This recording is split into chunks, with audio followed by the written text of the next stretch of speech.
En Estonie, l'architecture fonctionnaliste a été très appréciée, voire glorifiée.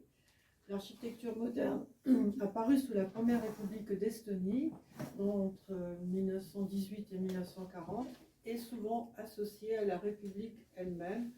Voilà ce que dit cet historien de l'architecture. C'est effectivement une architecture qu'on associe vraiment à cette période de l'indépendance. Et c'est un mouvement qui est précédé par ce qui se passe plutôt en peinture et même en littérature. Alors, par exemple, ici, vous voyez l'ouvrage de Barbarus qui s'appelle Géométrique, je pense que ça veut dire l'homme géométrique. Et puis un dessin ici d'un peintre Henrik Olvi, qui, voilà, c'est un dessin du kiosque. Mais si vous vous connectez sur le site du musée du Koumou, vous verrez d'autres œuvres de Olvi dans cette veine qui est plutôt une veine cubiste, constructiviste. Ces artistes ayant fondé un mouvement en 1923. Alors, on va d'abord quand même essayer de commencer par le commencement. Qu'est-ce que ça veut dire fonctionnalisme? Alors, il faut remonter à une architecte Chicago qui s'appelle Louis Sullivan et qui dit que voilà, la forme suit la fonction.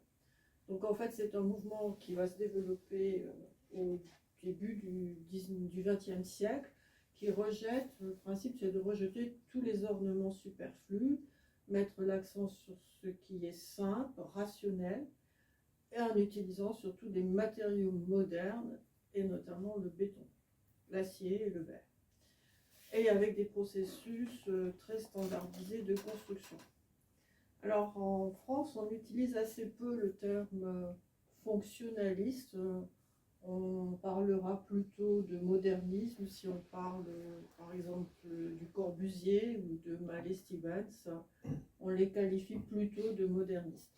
Quant aux États-Unis, on parle plutôt de style international.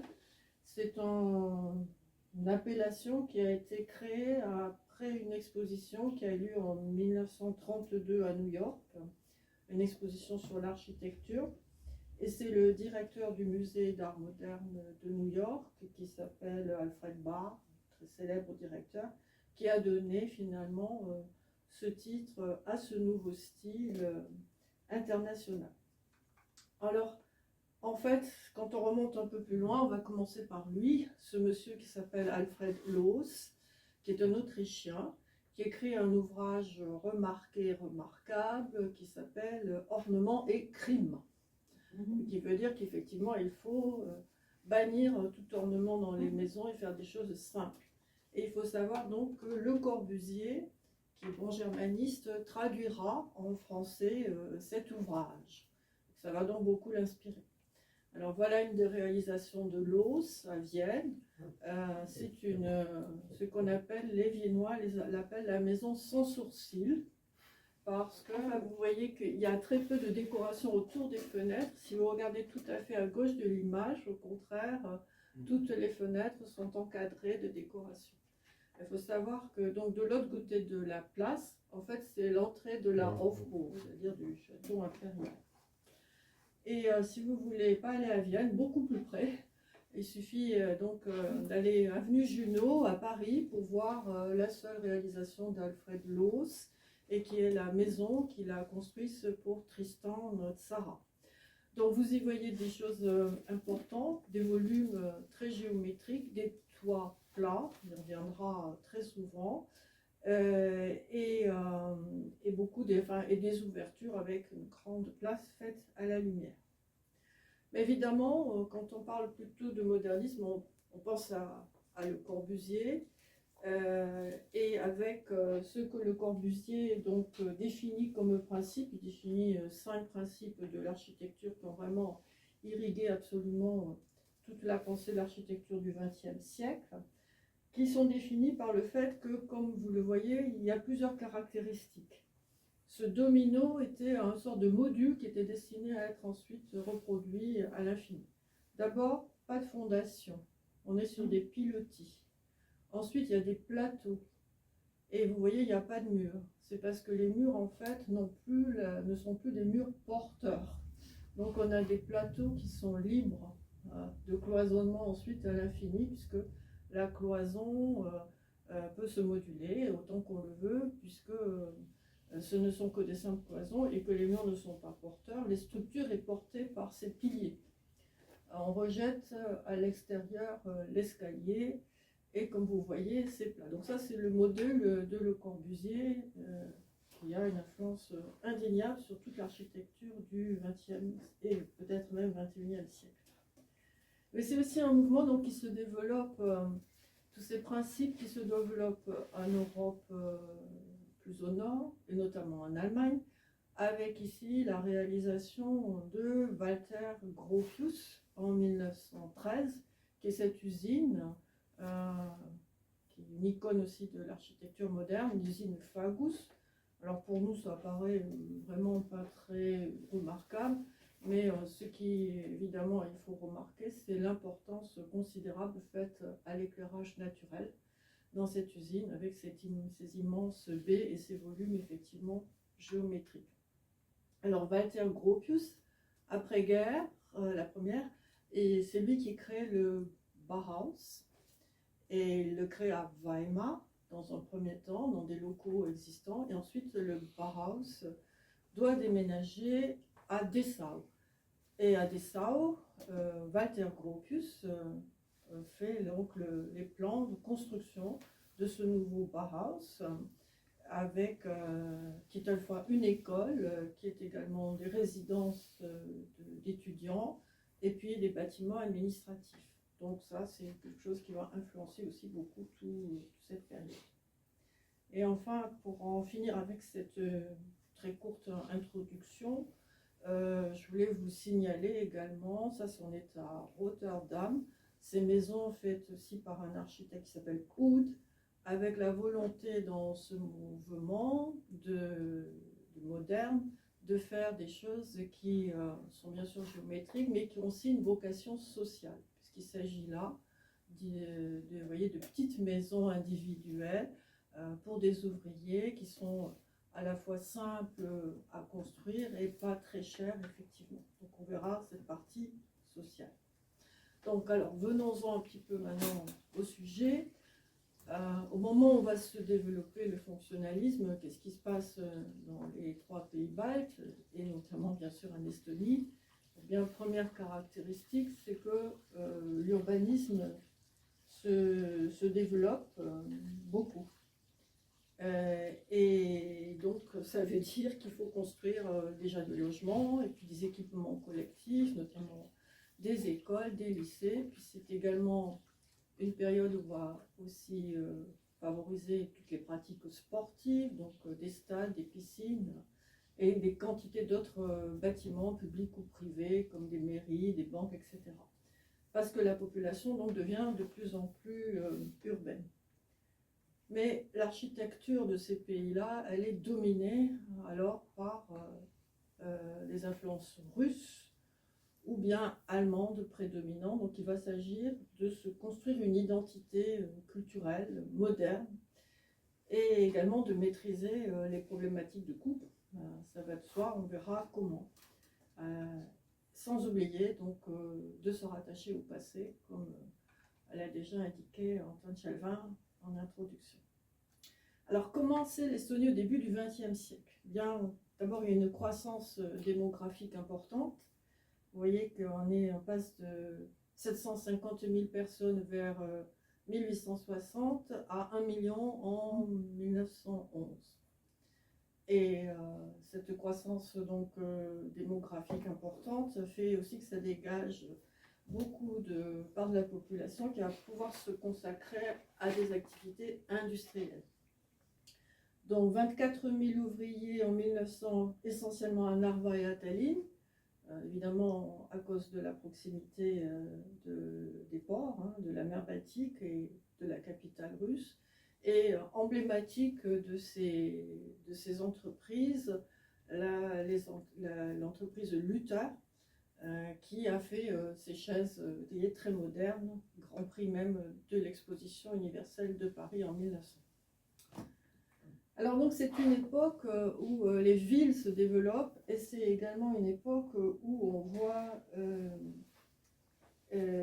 voit des plans d'urbanisme fleurir.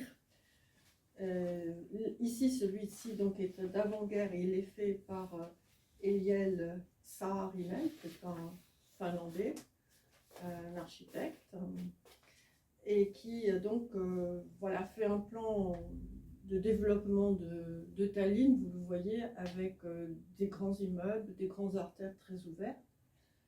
Et la caractéristique, c'est que beaucoup de ces architectes dont on va parler ont joué plus ou moins ce rôle aussi d'urbaniste en chef de leur ville.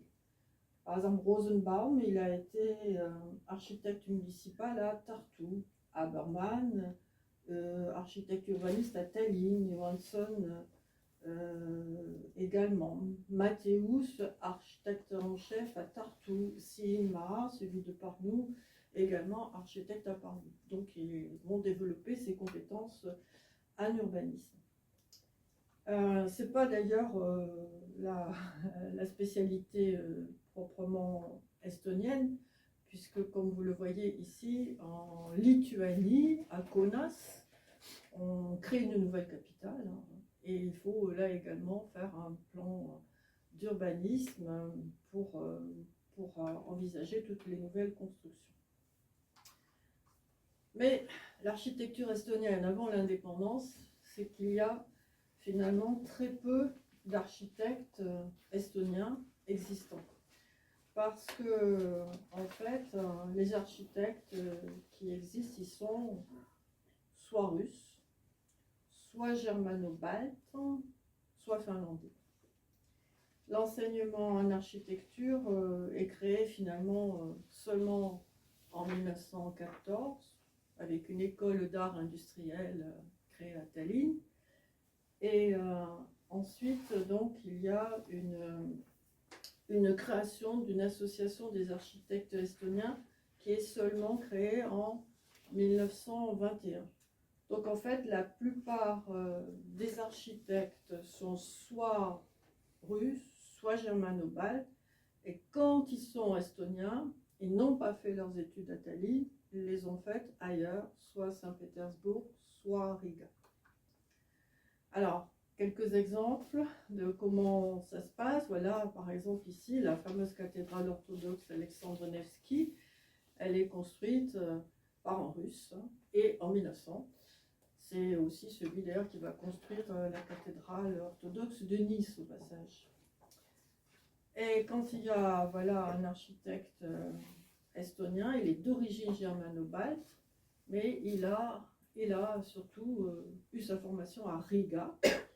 Et ensuite, quand il développe son activité en Estonie, il fait des choses qui sont dans le goût du jour avant la Première Guerre mondiale, c'est-à-dire majoritairement quelque chose qui se rapproche de l'art nouveau, ce qu'en allemand on appelle le Jugendstil, Jugend voulant dire jeunesse.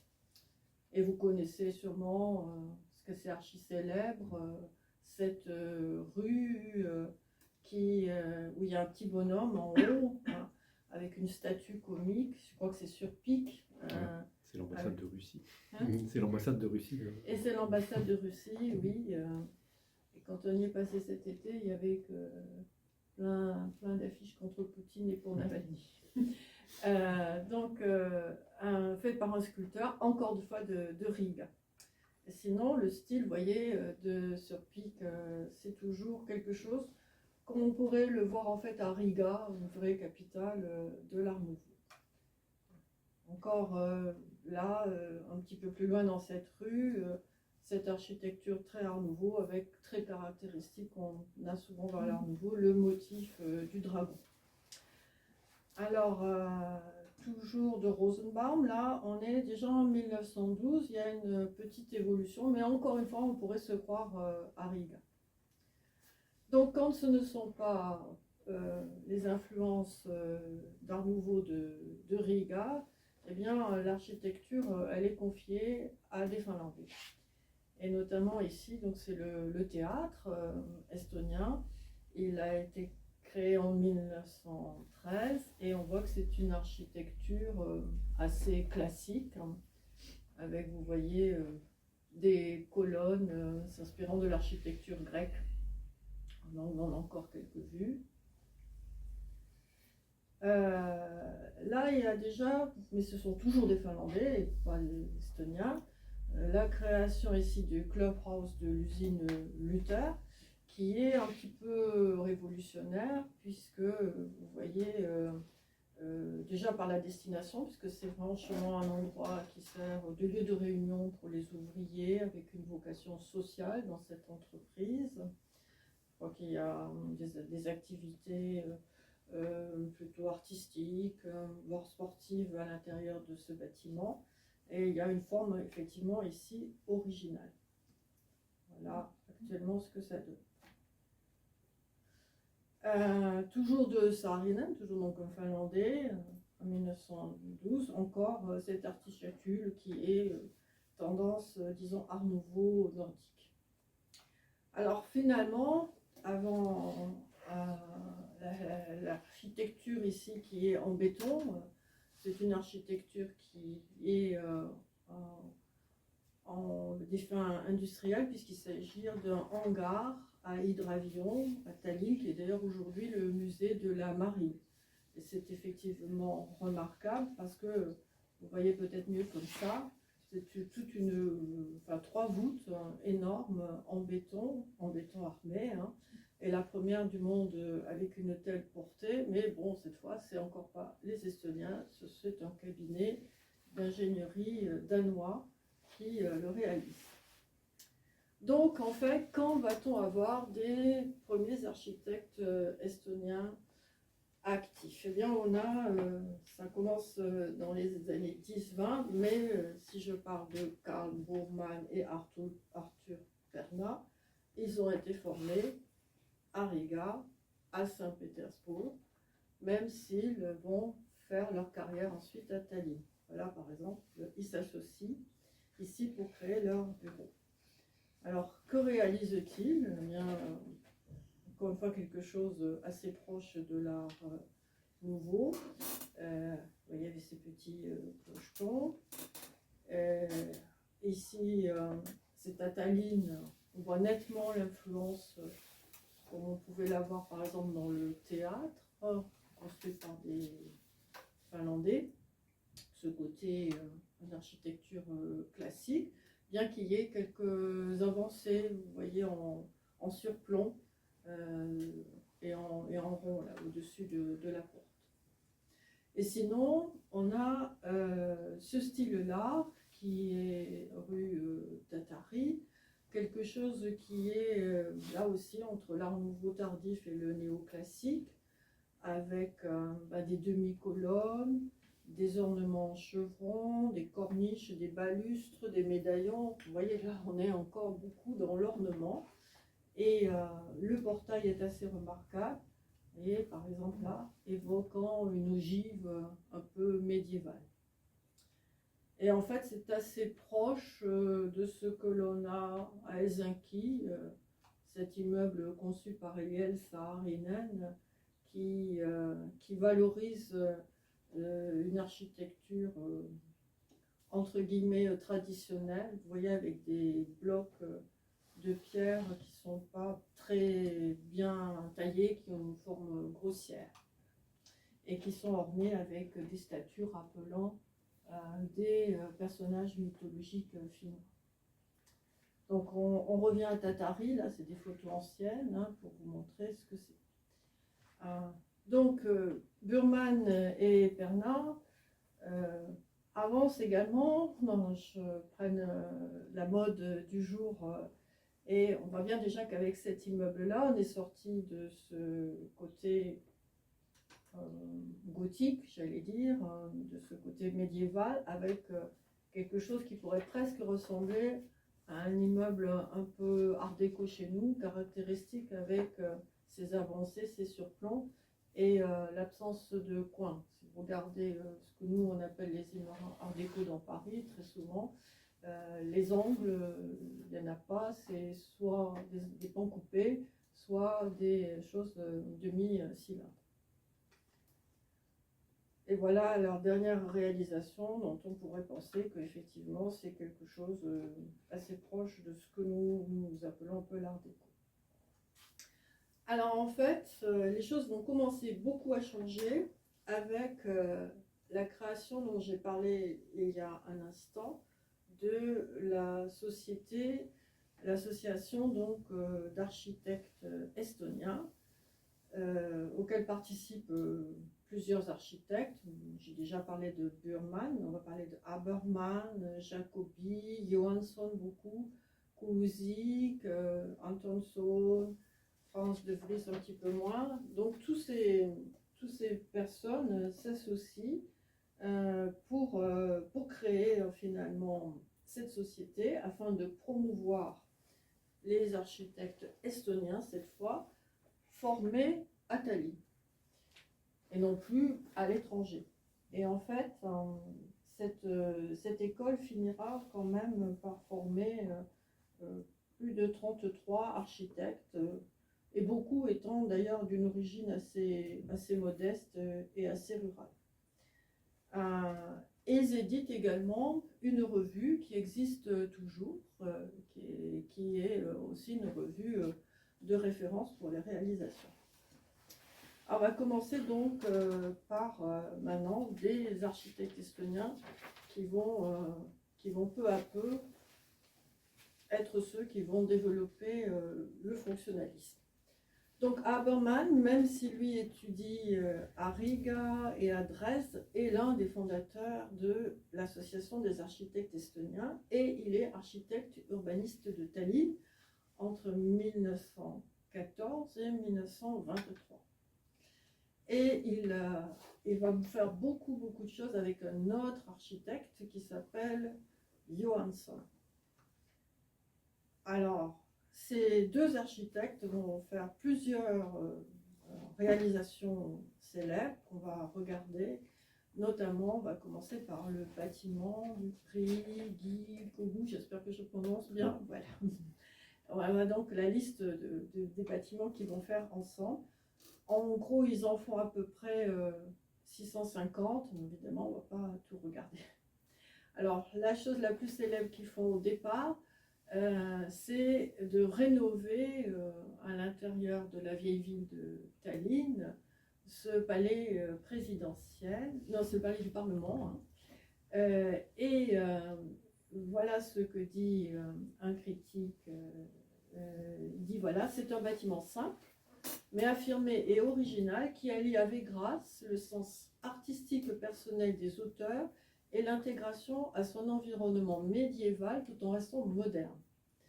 Alors vous allez me dire, bon, on voit peut-être un peu le côté médiéval, mais pas trop encore le côté moderne, mais voilà, on va déjà voir que cette façade, en fait, elle a des ornements, mais assez peu nombreux, et surtout ces ornements sont originaux, d'abord parce que la couleur est véritablement tranchée, alors que si vous regardez les façades en sortant dans la rue, quand il y a des ornements, c'est de la pierre qui n'est pas teintée, hein. C'est couleur pierre, voilà. Là, c'est en noir, souligné, et avec quelque chose également de zigzag qu'on va retrouver à l'intérieur. Voilà l'intérieur.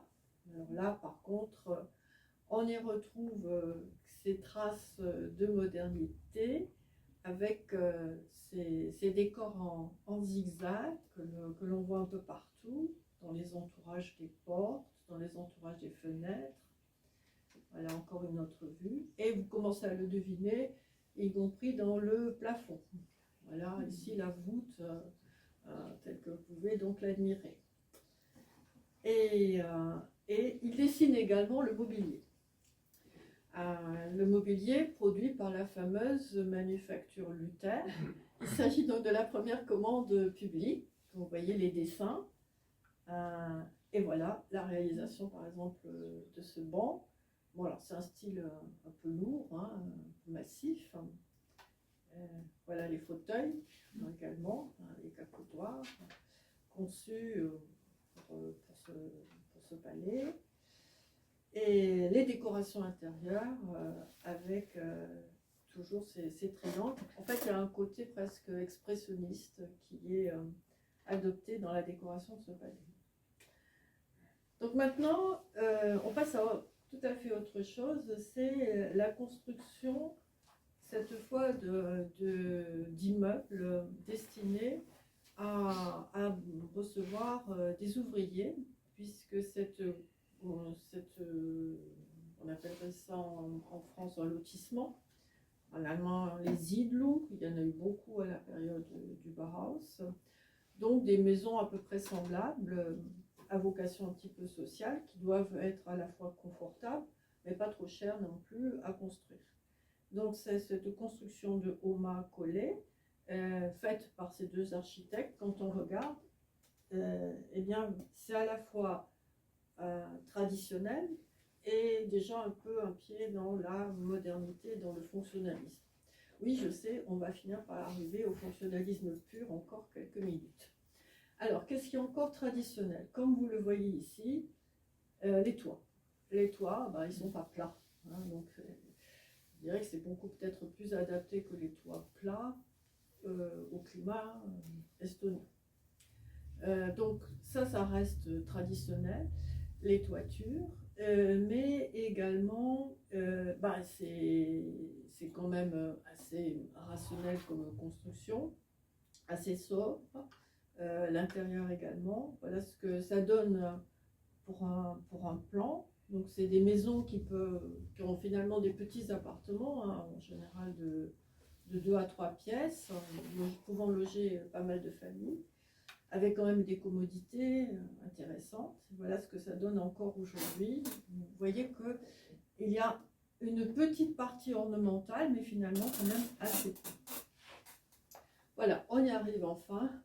Ça, c'est la maison dont on pense qu'elle est le manifeste de la maison fonctionnaliste.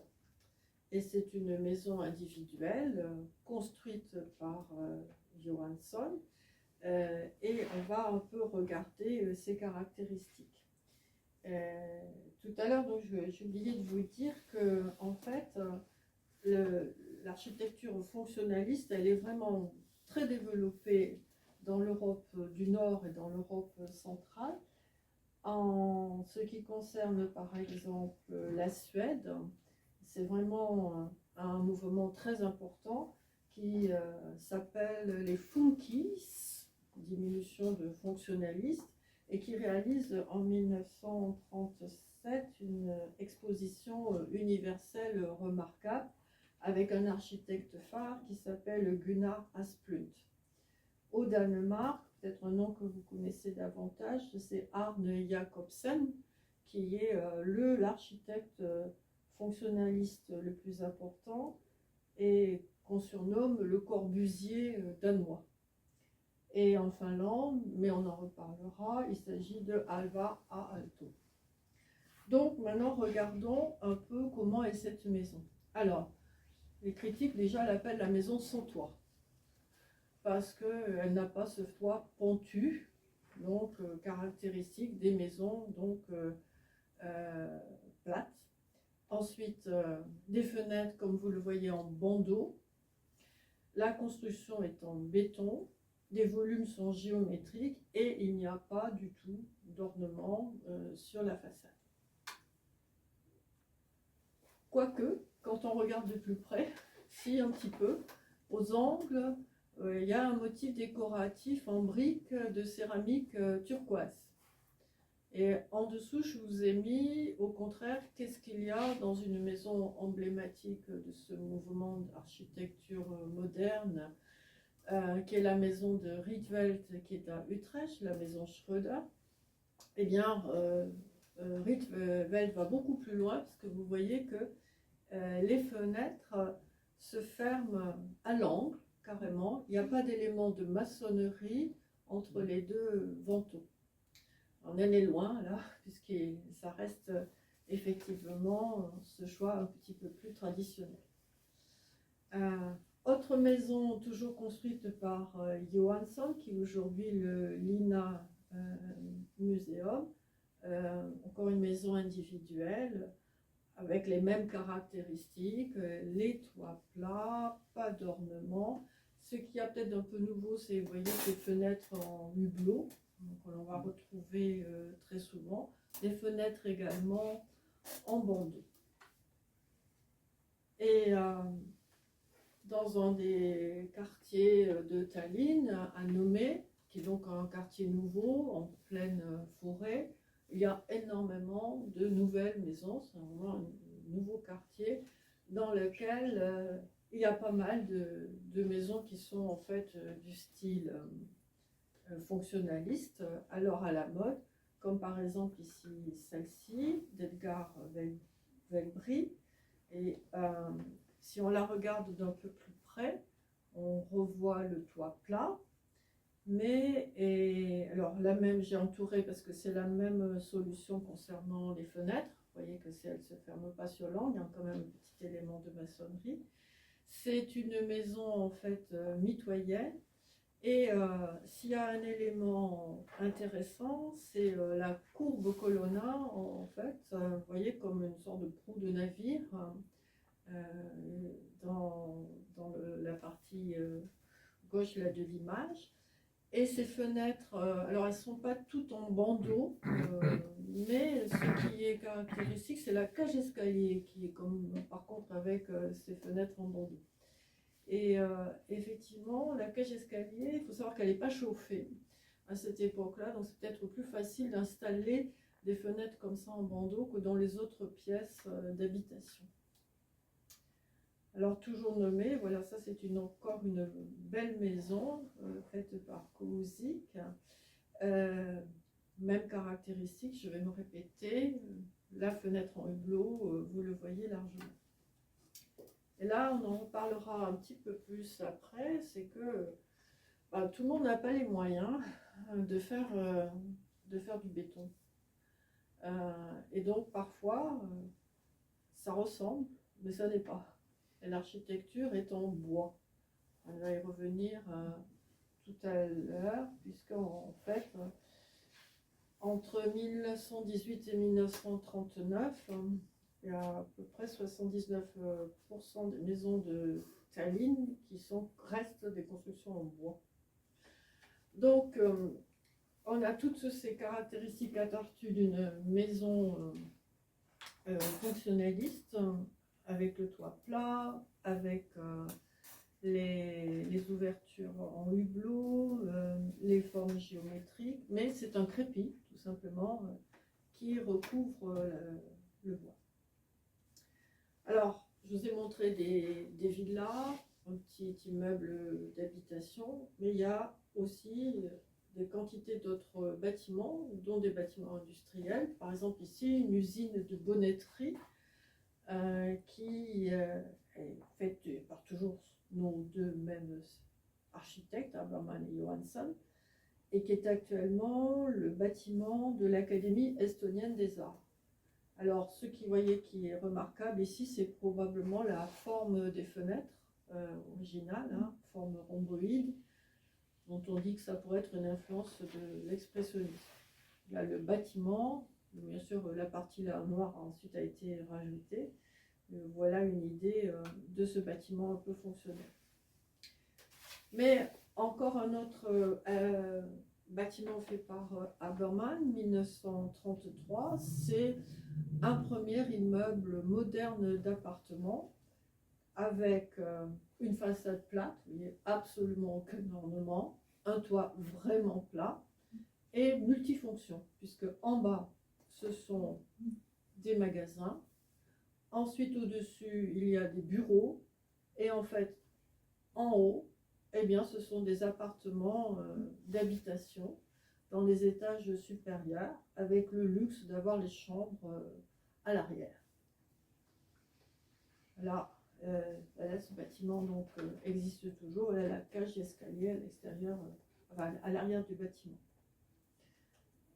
Et il y a beaucoup de constructions qui sont des constructions publiques, notamment pas mal de lycées, comme le lycée français de Tallinn, toujours fait par Johansson.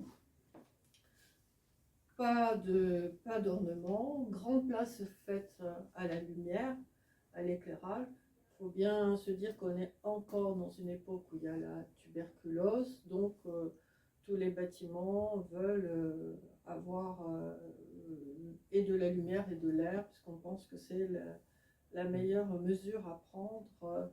Il y a encore pas mal de sanatoriums qui existent. D'ailleurs, concernant Alvar Aalto, la première réalisation majeure de Alvar Aalto, ça sera justement de faire un sanatorium à Paimo. Alors, voilà une photo ancienne de ce lycée. Vous voyez donc une avancée en rotonde.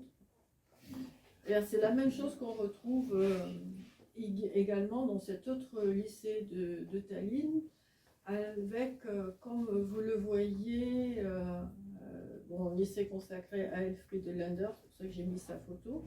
Alors, le toit, il n'est pas vraiment complètement plat, donc vous pouvez le voir, il y a quand même une légère pente, il neige, hein, donc, mais il apparaît plat.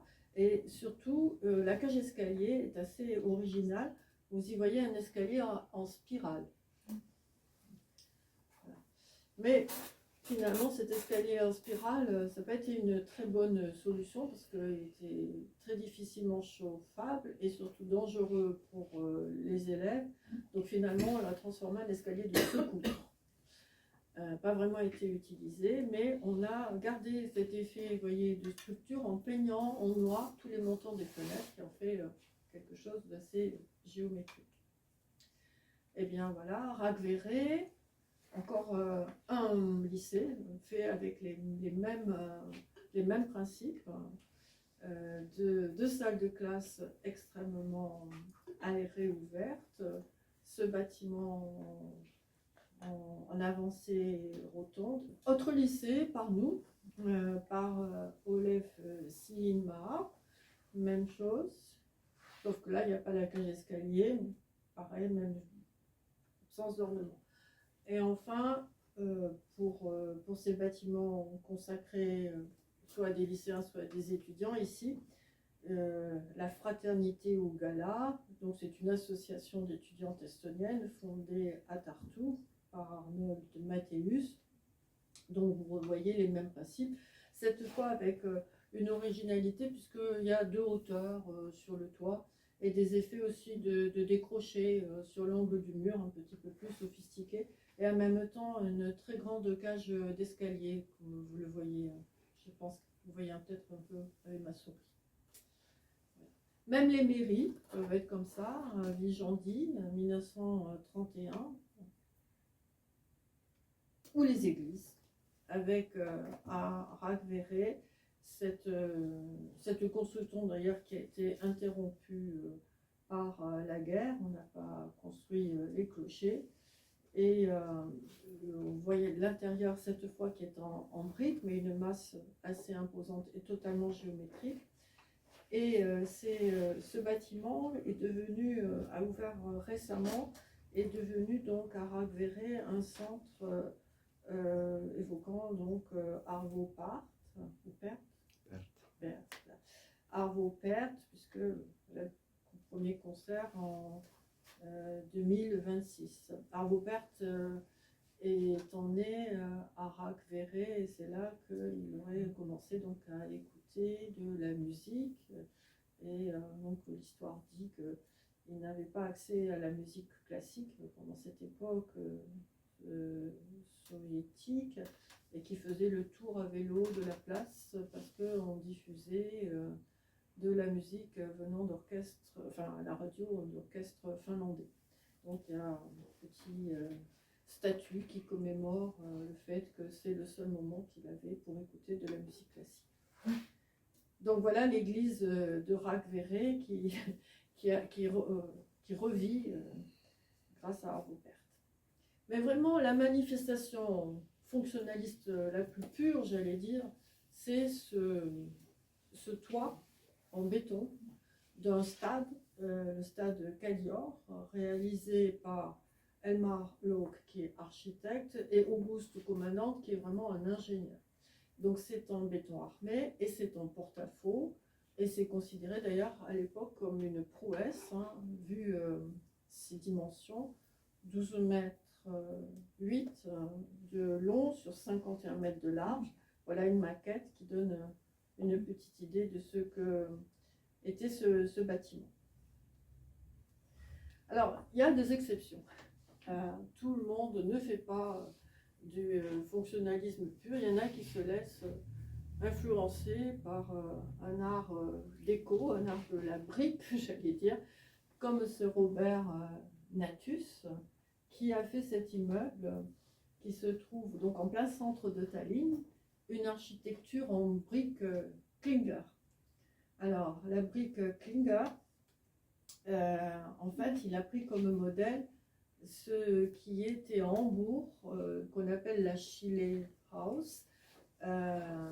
Donc, c'est un bâtiment complètement construit en brique. La brique Klinger, c'est une brique un peu vitrifiée et qui est très pratique parce qu'elle est imperméable à la pluie. Elle peut évidemment résister beaucoup mieux au temps que les autres briques. Voilà par exemple une église, il y a beaucoup de bâtiments en briques Klinger en Allemagne, mais aussi au Danemark, comme par exemple cette Hohenzollern-Kirche à Berlin. Et quand on regarde donc, je reviens en arrière, voilà le bâtiment de Natus. Vous voyez peut-être tout à fait en bas, à l'entrée, il y a des effets décoratifs, en plus des effets sur la pose des briques. Je vais vous montrer un peu plus clair. Eh bien voilà, vous voyez ici des effets concernant la pose des briques qu'on appelle du calopinage. En plus, eh bien, il y a deux statues. Alors, un petit mot sur le calopinage. Si vous regardez dans la ceinture parisienne, tout autour des boulevards, des grands boulevards, il y a plein d'immeubles construits dans les années 30, souvent en briques. Et bon, ce sont des immeubles à loyer modéré. Et ces immeubles, on a quand même quelques effets décoratifs qui sont dus à l'usage de briques soit rouges, soit plus claires, un peu orangées, ou bien alors à des effets de pose de briques différentes qui fait justement ces dessins. Donc voilà, alors ces deux statues qui portent, comme vous le voyez, des lanternes à l'entrée, un sculpteur qui s'appelle Jan Kor, et bien sûrement l'inspiration est venue de la fameuse gare d'Helsinki avec les 4 statues faites par Emil Wikström, la gare étant construite par Eliel Saarinen. Ça, c'est ce qu'on trouve toujours dans tous les livres parlant de l'art nouveau de ces pays. Voilà. Donc un autre immeuble de Natus, un petit peu plus loin, avec d'autres effets de calopinage. Donc ça, c'est un peu des exceptions à la mode fonctionnaliste pure. Mais on avance un petit peu, on est déjà au milieu de la période 1933-35. Les choses vont s'infléchir. On va avoir quelque chose de fonctionnaliste pur, on va commencer à avoir des éléments décoratifs. Et alors c'est clair avec notamment la banque d'Estonie. Comme vous le pouvez le voir, la porte est entourée d'une frise décorative de motifs géométriques. Alors que le reste paraît plutôt plus dans les principes du fonctionnaliste avec ces très grandes fenêtres, sauf que c'est pas blanc, c'est gris. Voilà. Toit plat, grande baie, un hall très grand sur 2 étages, mais ces effets décoratifs avec le dessin sur la porte d'entrée. Et également, alors là c'est par contre ce que l'on voit tout le temps dans l'art que nous appelons l'art déco, c'est que on inscrit sur les bâtiments leurs fonctions. Par exemple, on va voir PTT en France ou bien gare. Donc là également, et avec une graphie particulière. Alors l'intérieur de cette estiban un éclairage zénital. Et tout est là très sobre et très fonctionnel, puisque comme vous le voyez, il y a des bureaux, des guichets déjà transparents, hein, une version hygiénique. Alors on voit que cette banque, elle a été inspirée d'une célèbre réalisation viennoise de Otto Wagner qui s'appelle la Post Sparkasse, avec le même éclairage zénital, avec les bureaux qui sont bien délimités et le hall central dans lequel le public peut circuler. Voilà, à ST Bank, ça c'est pas ST Bank, ça c'est la Post Sparkasse de Vienne. Le seul élément décoratif là, c'était les peintures en haut des piliers. Donc, nous avons commencé à voir ces éléments décoratifs qui arrivent et ils vont arriver de plus en plus. Notamment avec Arnold Matthäus, influence allemande. Il a fait ses études à Karlsruhe et il retourne en Estonie où il est nommé architecte en chef à Tartu et il va réaliser lui aussi une banque estonienne. Donc actuellement, c'est le ministère de la Recherche. Et alors là, déjà, le toit n'est pas plat. Et vous y voyez, eh bien là aussi, une statue là et une autre là, décorant la façade. Donc on n'est plus dans la pureté des principes. Mais par contre, l'inscription de la fonction, et puis le côté un petit peu monumental, les grandes baies sur grande hauteur. Ce bâtiment, donc les sculptures sont la réalisation de Johann Rauchset et il doit plaire beaucoup puisqu'il est choisi parmi les édifices publics décorés pour le 20e anniversaire de la République d'Estonie avec des éclairages, c'est ce que vous voyez dans l'image, des éclairages particuliers qui ont été faits pour magnifier cette construction.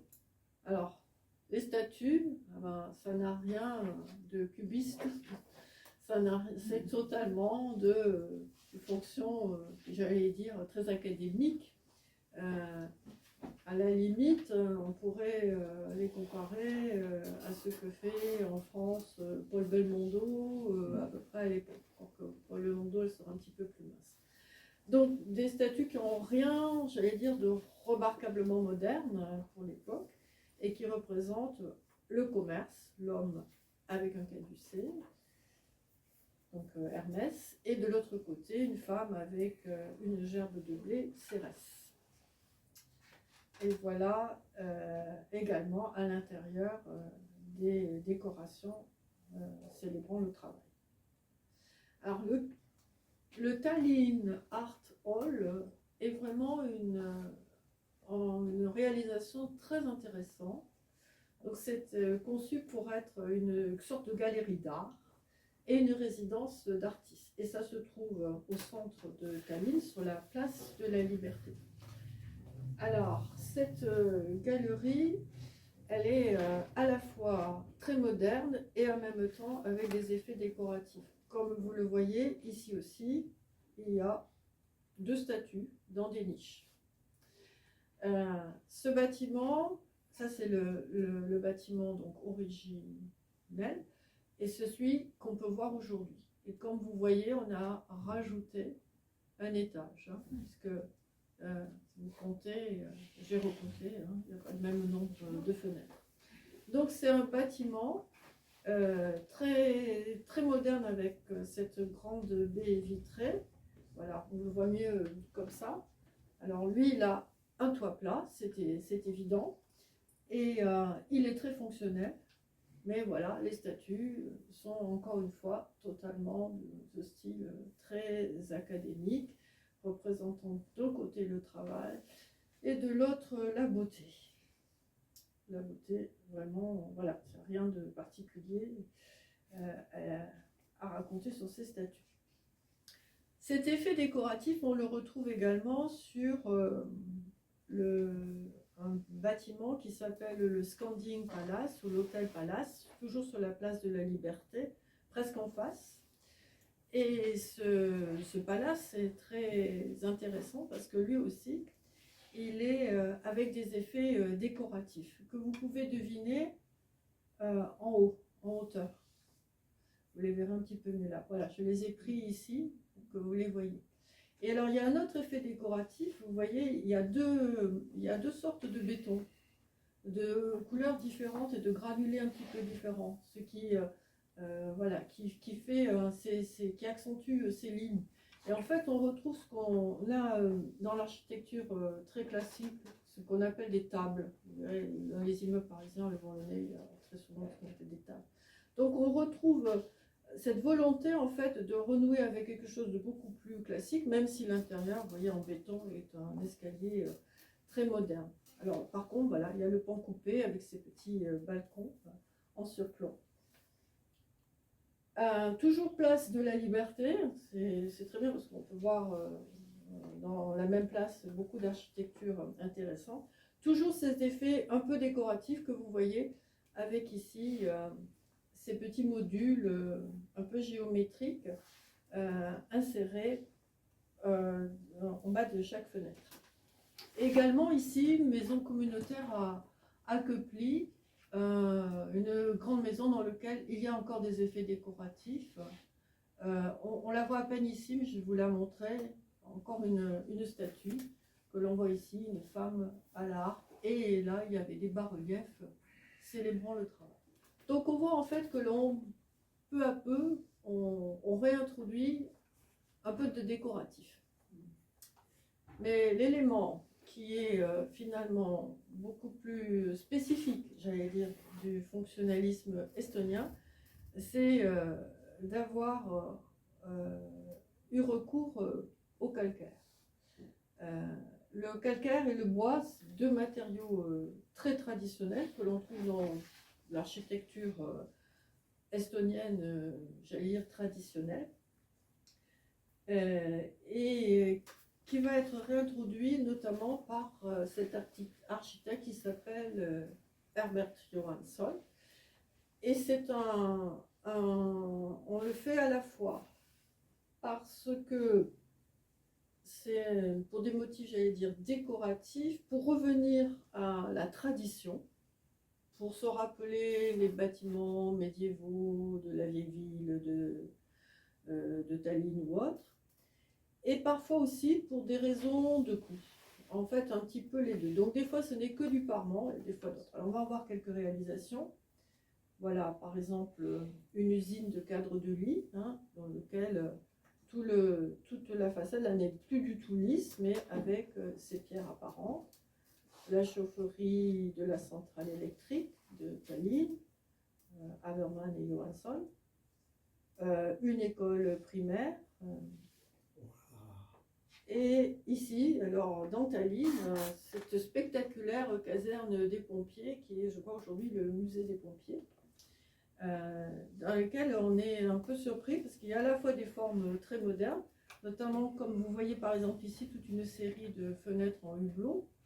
Et puis vous allez voir ici une très très grande tour, on la verra un petit peu mieux. Et par contre, ce matériel qui a l'air d'être presque médiéval, voilà la très grande tour de veille.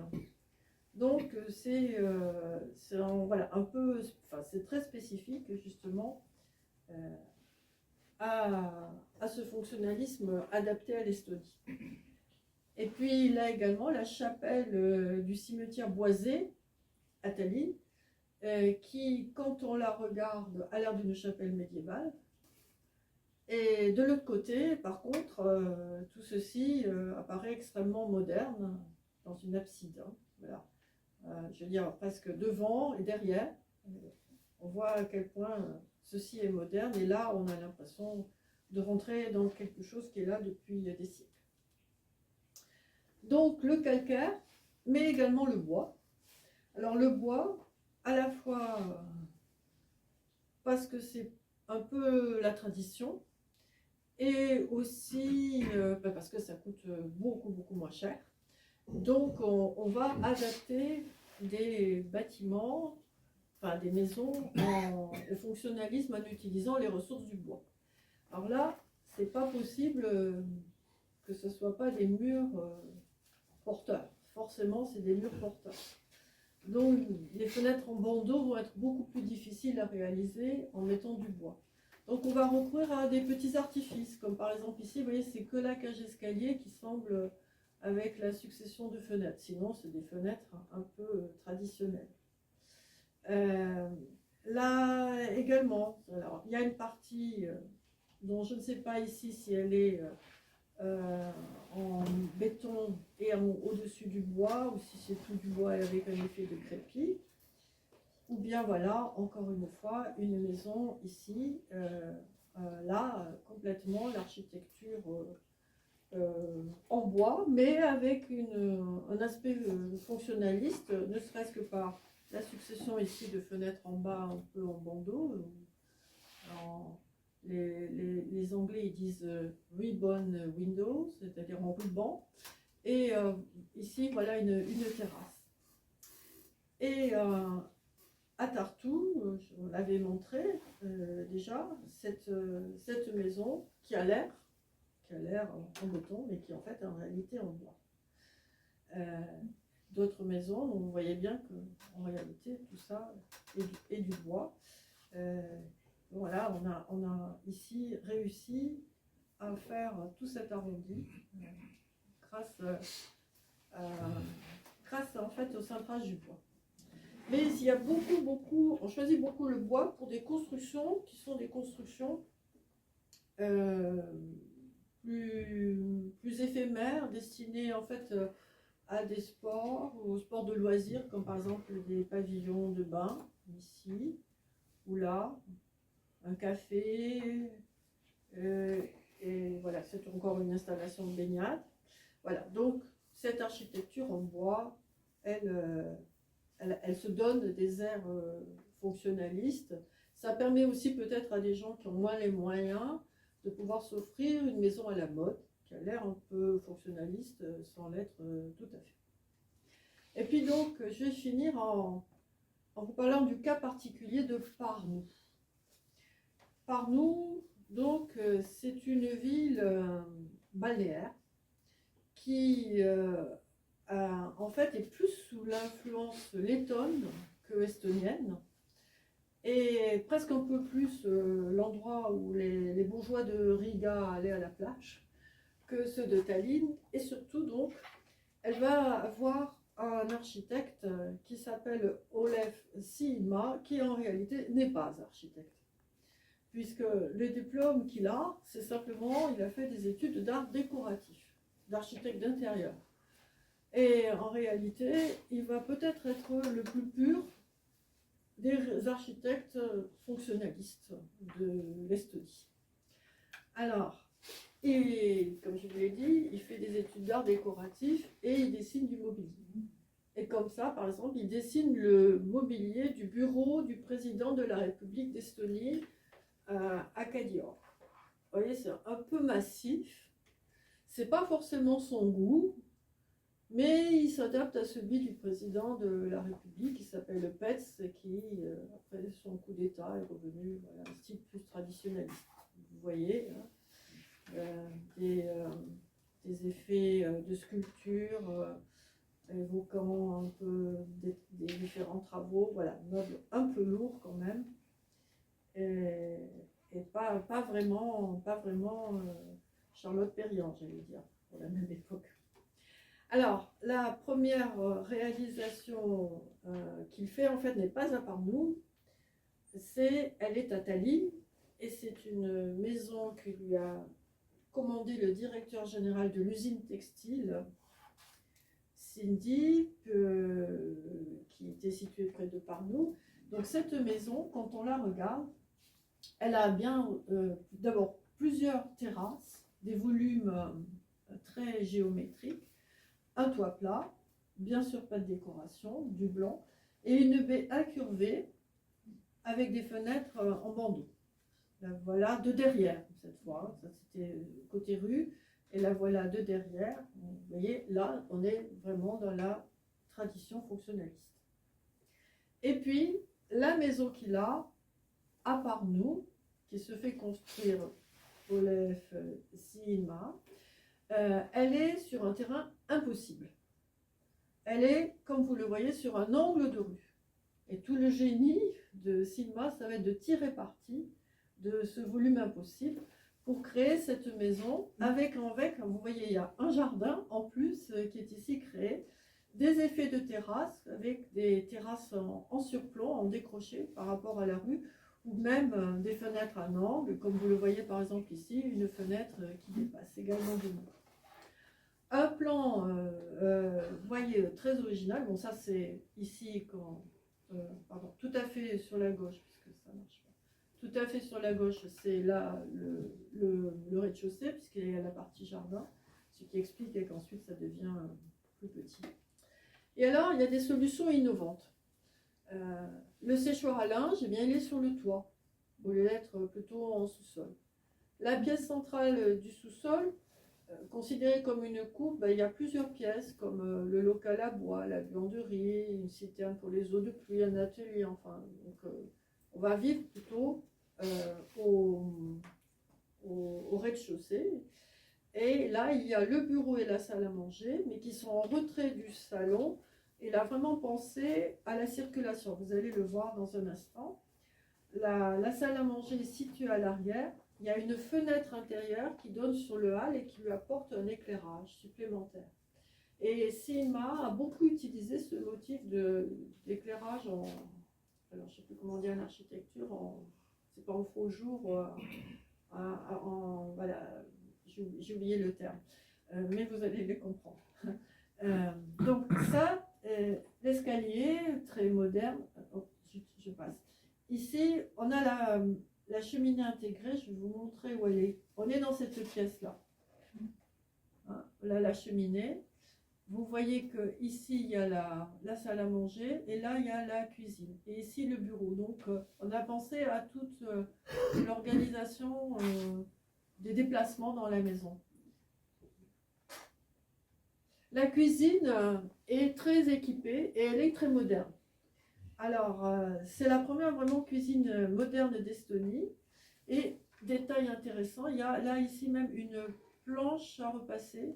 Je ne sais pas, vous la voyez bien, là, qui est ici, hein, qui se replie, bien sûr.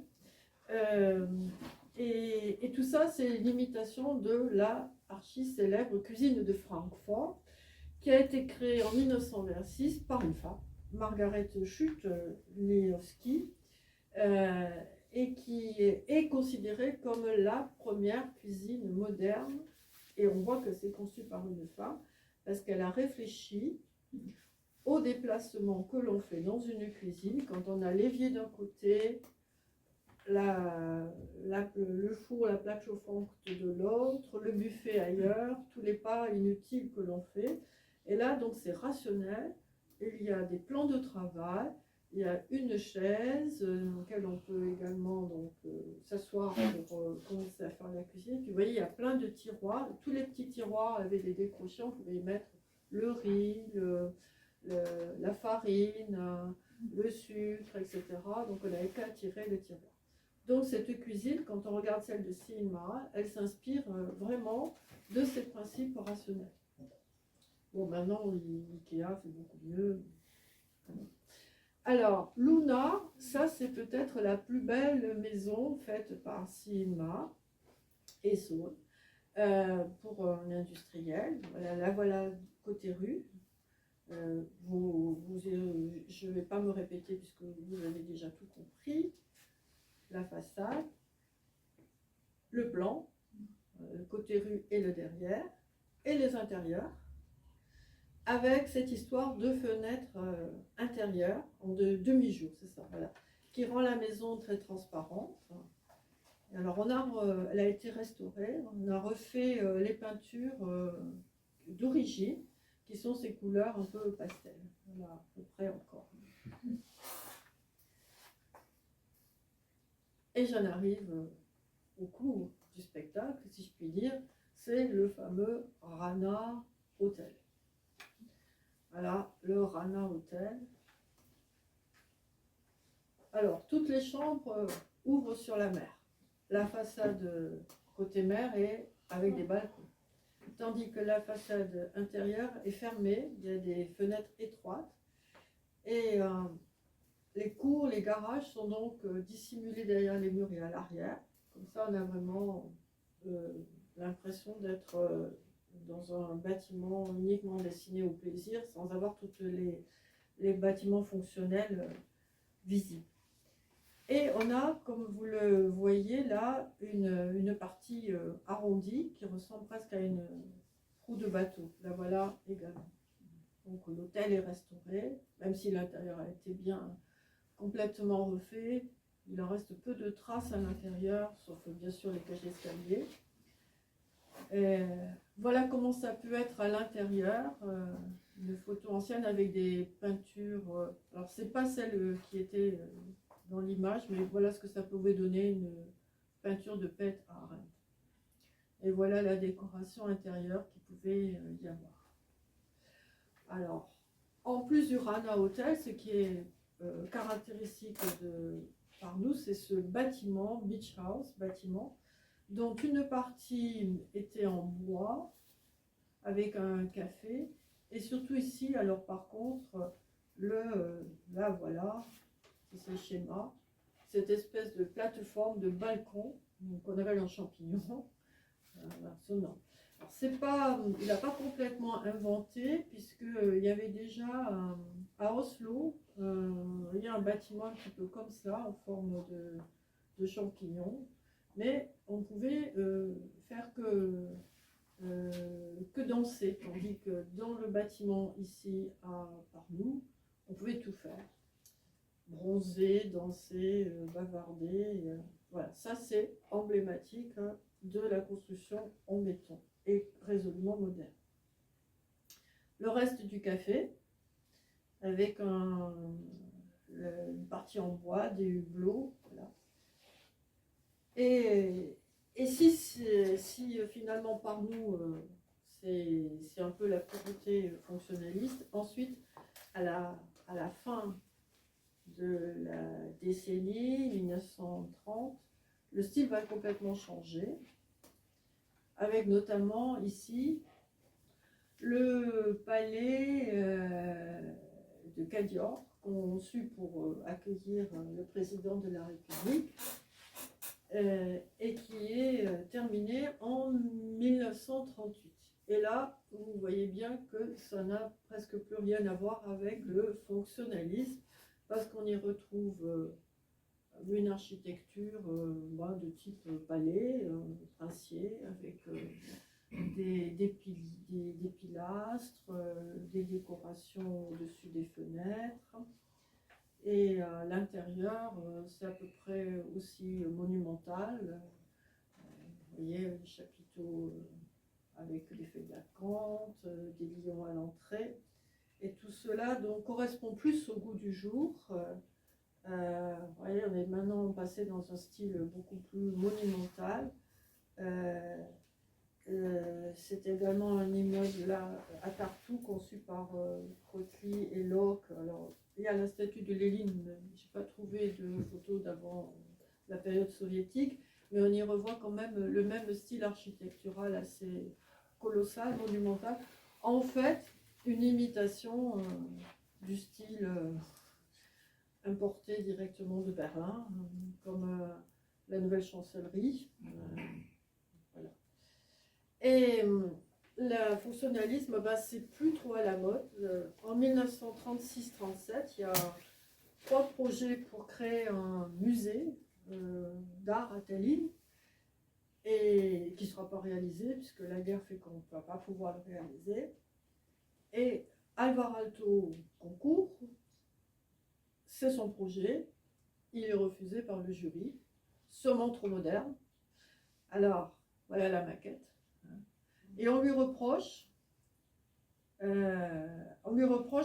d'adopter, vous voyez tous ces petits trucs là sur le toit, ce qu'il avait déjà adopté à Viipuri, qui est aujourd'hui Viborg, ce qu'il avait adopté pour une bibliothèque, puisque vous voyez un éclairage zénithal dans cette bibliothèque.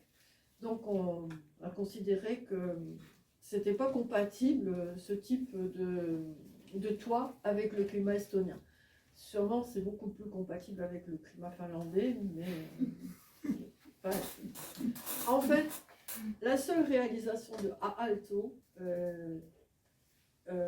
en Estonie, c'est cette villa, la villa Tamerkan à Tartu, qui est la résidence d'un professeur de l'université, le seul bâtiment qu'il ait pu achever en Estonie. Et là, ben voilà, c'est, j'allais dire, presque une maison fonctionnaliste pure. Je vous en donne quelques images. Elle a été bien restaurée, devant, derrière et dedans, avec ce système extrêmement étonnant. On voit une cheminée, mais pas de conduit. Et je pense que le conduit, il est là. Donc, voilà, j'en terminerai avec ça pour vous dire que finalement, le fonctionnalisme estonien, eh bien, c'est à la fois effectivement le symbole de cette période, ou du moins on la relie comme ça, comme étant le symbole de cette période, mais c'est aussi un fonctionnalisme adapté, un fonctionnalisme à leur manière.